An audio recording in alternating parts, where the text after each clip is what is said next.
Good morning, everybody. Welcome to Narayana Live Classes.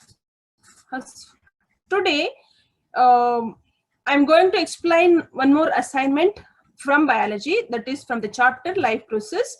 The topic what we have here is respiration and transportation. Okay, so as usual, let us go from the beginning, one after the other.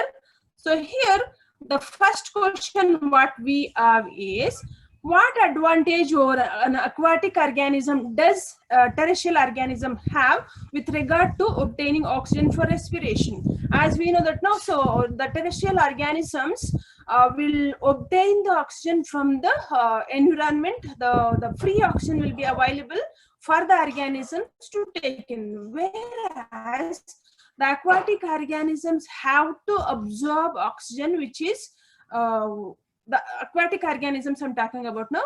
The aquatic organisms has to absorb the oxygen which is dissolved in the water. In such a way, for the aquatic organisms, the availability of oxygen will be less, whereas in the atmosphere, as we know that now it's about 21% of oxygen we have in the atmosphere. So the availability of oxygen will be more. That is what the advantage for the terrestrial organisms. Hence, they have much less breathing rate than aquatic organisms. That's why, as the percentage of oxygen dissolved in the water is less, breathing rate will be faster.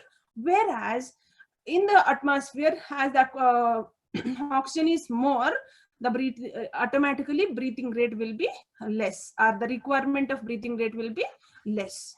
Okay, that is the first question. Second question what we have is, how is oxygen and carbon dioxide transported in human beings? Okay, so as we know, so when the oxygen enters into the lungs, in the lungs the alveoli are present. When there it goes, no, so that diffuses into the blood, into the blood vessel. In the blood vessel, we have the RBC cells.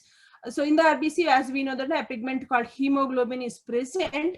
So that takes the oxygen and that immediately it will be converted into oxyhemoglobin. So in the form of oxyhemoglobin, the oxygen will be carried to different parts of the body, and there it will be released.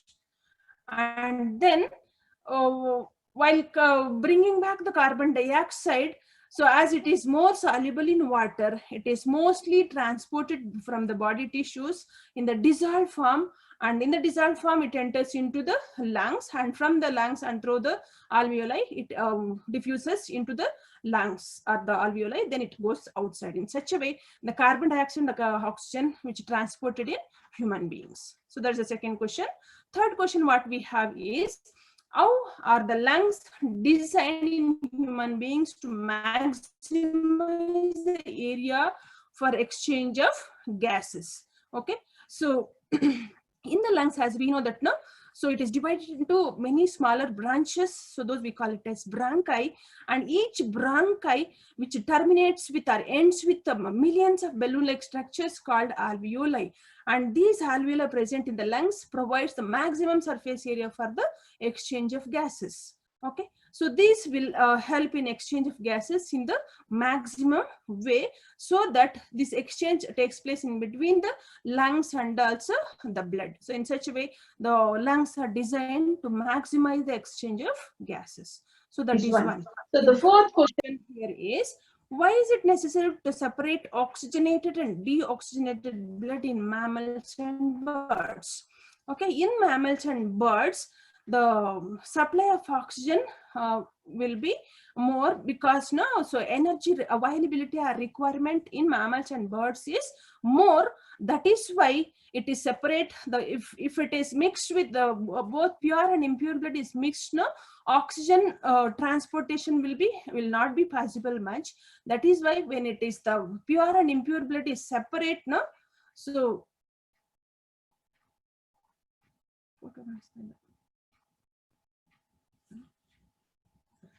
separate, what happens, the amount of oxygen will be supplied much, so that the energy releasing process will be less, because the mammals and birds has to maintain their even body temperature also. That for all these things, energy will be requirement is more. Okay, so that's the fourth question. Next question what we have is fifth question.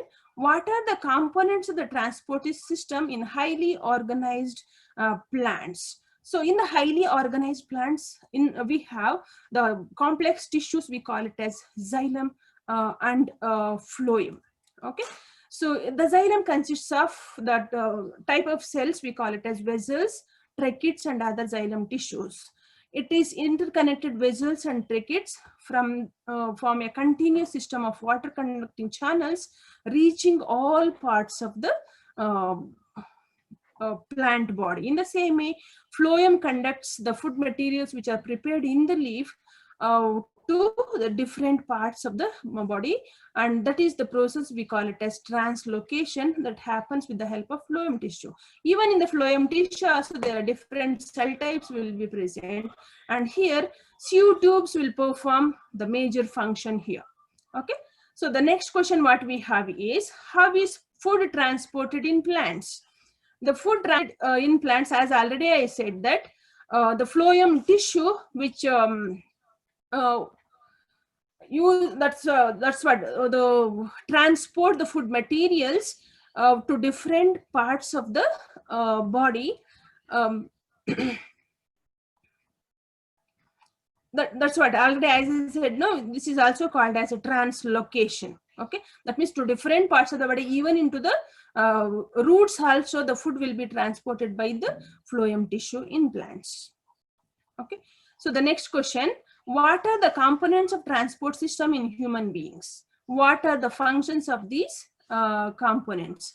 As we know that now, so in the human beings, the mainly it consists of heart, blood vessels. So these are the main components, and function of the heart we have here is, heart is a just blood pumping organ. So it pumps the blood and also receives the blood from the body parts and also lungs, and also it pumps the blood to different parts of the body. So that is the function of the heart here.